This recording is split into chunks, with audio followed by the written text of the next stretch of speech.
John Fury was interviewed by TalkSport earlier on today, I believe it was. And of course, they told him about the fact that David Haye has once again picked his son Tyson Fury to lose, this time to Dillian Whyte. And John Fury responded by saying that David Haye should be banned from the BT Sport punditry team. He said that he's already spoken to Frank Warren and that he explained to Warren that if David Haye turns up in the BT Sport studio on the night of the fight, it's going to be a problem. Now, I'm not sure whether he meant it's going to be a problem for Frank Warren or it's going to be a problem in the studio between him and David Haye. Make it out what you will. But what do you guys think about this? Is this reasonable for John Fury to demand that David Haye is basically, not necessarily, well, actually, he did kind of advocate for David Haye being sacked from punditry. He did. But at a bare minimum, he doesn't want David Haye being in the BT studio on the night of Fury Whyte. Do you think that's a reasonable thing to do? It kind of reminds me of Deontay Wilder when he allegedly tried to get Paulie Malignaggi sacked from the Showtime team. And indeed, Showtime did sack Paulie Malignaggi, although I think it was for something kind of unrelated, although Deontay Wilder might have been able to throw his 2 cents in and, expedite Paulie Malignaggi's dismissal. But yeah, it does kind of remind me of the Deontay Wilder situation. And I thought that was a move from Wilder, to be honest with you. I thought that was really weak to get Malignaggi, or to try and get Malignaggi removed from the team. And I feel the same way about John Fury trying to get David Haye removed from the team, to be honest with you. Because again, John Fury is not impartial himself. He's biased too, right? So he's complaining about David Haye because David Haye's biased, but John Fury's also biased. So why is it that he's allowed to be biased and nobody else is? Maybe he said, well, I'm Tyson Fury's dad. Okay, well, why have they got someone who is partisan, who's biased, on the panel, regardless of who it is, whether it's a family member or not? It's like when they had some kind of roundtable discussion a few weeks ago on BT, they had Tommy Fury on the panel. And of course, Tommy Fury was just rabidly pro-Fury, making out as though his brother can do no wrong and he's going to destroy everyone in the heavyweight division and that all these other heavyweights are just jokers. It's just Fury fanboyism. And I get it because it's his brother, but is that really what you want on a panel? And if it is what you want on a panel, I think you should have the opposite too. You should have someone who is biased against him to balance the fact that you've got someone biased in favor of him. And then you have all the neutral people, on the, not necessarily on the sidelines, but the majority of people are neutral, right? In the studio. That's what you should have. The majority should be neutral. Then you can have one bias in favor of Fury and one bias against him, or one bias in favor of the other fighter. Let's say Dillian Whyte, right? So yeah, I think John Fury is being hypocritical here. I don't think it's a good move for BT to exclude David Haye from the punditry team. I'd be very disappointed if they did. And I can understand them not being comfortable about David Haye and John Fury being in the same space. I can understand that. But surely they can put certain things in place to make sure that they're not in the same space. I mean, obviously, I hope they are in the same space. I don't think that a fight is going to kick off between them, right? But there's going to be entertainment. There's going to be tension. And at this point in time right now, with BT, the John Fury, Carl Frampton, David Haye beef is probably the most entertaining thing in British boxing punditry at this point, at this juncture. Because we know that on DAZN, it's just totally bland and banal and awful. They've got Andy Lee, who's good. They've got Ade, who does a good job. The rest of them are absolute garbage.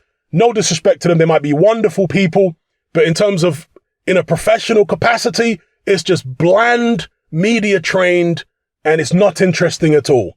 Okay. Sky, I mean, they're not much better, but they are better. That just shows you how bad the DAZN punditry team and commentary team is. The fact that I'm saying Sky are better than them, right? Because Sky are not good. BT with David Haye, Carl Frampton, and John Fury. Now that is interesting. And don't get it twisted. I don't need beef in a punditry team in order for me to be entertained by them. Not at all.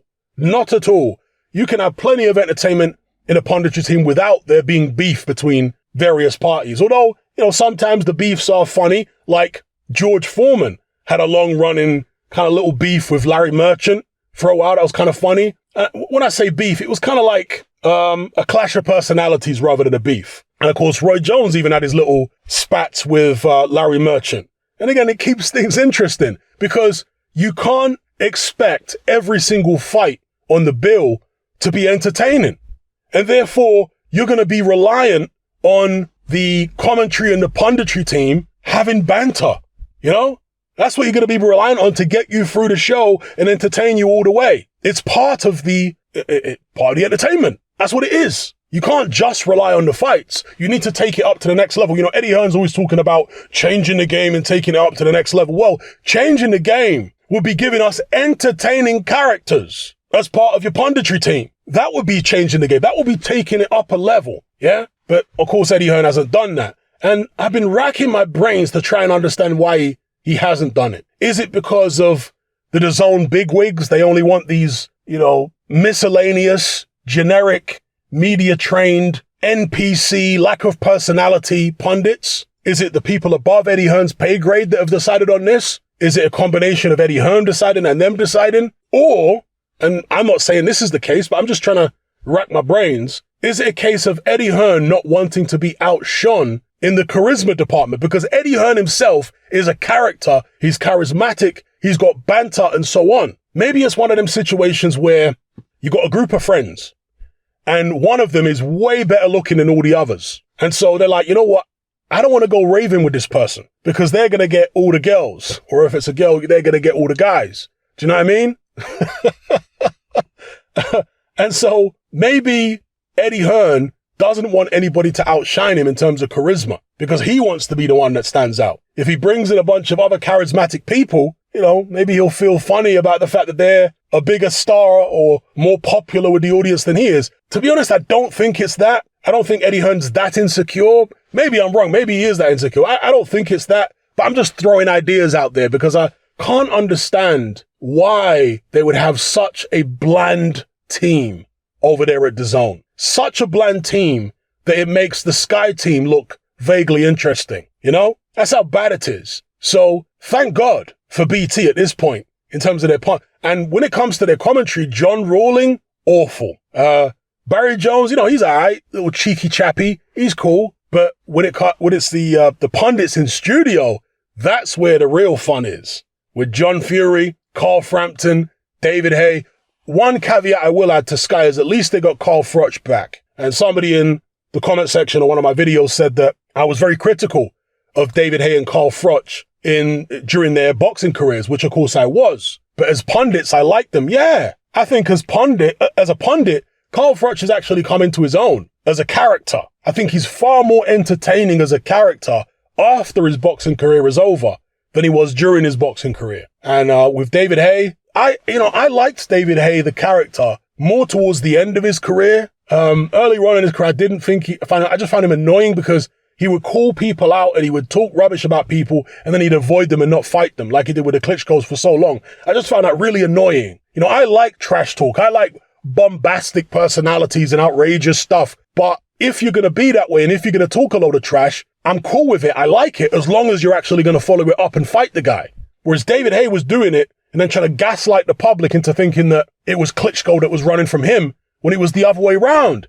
He avoided both the Klitschkos for years. It was annoying, you know, because that Klitschko era was so dull. And David Haye was making out as though he was the savior of the heavyweight division and he was going to come in and rid the division of these boring Klitschkos. But all he did is he came in, he grabbed the belt off Valuev, who was a very limited heavyweight, and then he basically milked that WBA belt for as long as he could while avoiding the Klitschkos. He eventually fought them, of course, fought one of the Klitschkos eventually when he couldn't milk that WBA belt anymore. I mean, just to show you how bad it was, David Haye claimed that the public wanted to see him fight Audley Harrison more than they wanted to see him fight Klitschko. That was his justification for fighting Harrison in a pay-per-view. And by the way, that was the first pay-per-view event Eddie Hearn was involved in. He didn't promote that, by the way. A lot of people blame Eddie Hearn for promoting Haye Harrison. He didn't promote that. He represented Harrison as Harrison's promoter, but it was a David Haye Promotions or Haymaker Promotions show, or was it Coldwell in conjunction with Haye, whatever it was. It was them who put the show on. Eddie Hearn was just there as Audley Harrison's promoter. But yeah, so David Haye was very frustrating for a certain period of his career. After he lost to Klitschko, I found him more entertaining, you know, because then he genuinely was trying to fight people. I mean, we know there was a Tyson Fury saga, right? But Other than that, he was genuinely trying to fight people. He was trying to fight Vitali. He did fight Chisora, of course. There was that brawl in the studio that came off that. So after he lost his belt, he became more entertaining because he stopped all the running, you know? So, but as a pundit, I find David Haye very entertaining. Regardless of what you think of his analysis and all that kind of stuff, as a character, I'm happier that David Haye is doing punditry than if he wasn't doing punditry. Let's just put it that way. I think he adds something to the mix. And Carl Frampton is a good pundit. He isn't as bombastic as David Haye, but he is quite a straight shooter. When he thinks that somebody hasn't had a good performance, he doesn't tend to bite his tongue. He's a bit Paulie Malignaggi in that way, Carl Frampton, and I like that about him. And he even, of course, was willing to provoke Gypsy John by picking Jake Paul to beat his son Tommy. So you got to give Carl Frampton credit for that. And of course, John Paul, I'm thinking about the Pope. Jake Paul, John Fury, goodness me, getting all the names mixed up here. John Fury took it the wrong way and, you know, acted like it was a personal insult for Carl Frampton to pick Jake Paul over his son Tommy. But, you know, we know that it wasn't a personal insult. It was because, of course, Carl Frampton has picked Tyson Fury to win many fights. I don't think it was coming from a place of malice at all. At the end of the day, Tommy Fury is a novice, just like Jake Paul's a novice. Yeah? Even Tyson Fury himself, when that fight was first talked about, Tyson himself said it's a 50-50. So if Tyson's saying it's a 50-50, then why is, or at least originally, because, you know, Tyson Fury changes his mind and backtracks and contradicts himself all the time. But originally, when Tyson Fury was first asked about that fight, I did a video about it at the time, and I showed the video where Tyson Fury said it on screen. Yeah? Tyson Fury said it's a 50-50. I like the fight. They both had a similar amount of experience. So John's son is saying it's a 50-50, but John says anyone who thinks that Jake Paul's got any chance at all is a hater. I mean, come on. This is why we need David Haye. Even if David Haye is biased against Fury, we need him in there to counteract John Fury's bias in favor of his son and his bias against all the other heavyweights in the division. So that's my take on it.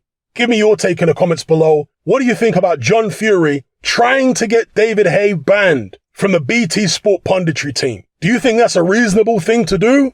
Or do you think that John Fury should just man up and stop trying to get people sacked out of their jobs? You know? Come on. Let me know what you guys think in the comments below.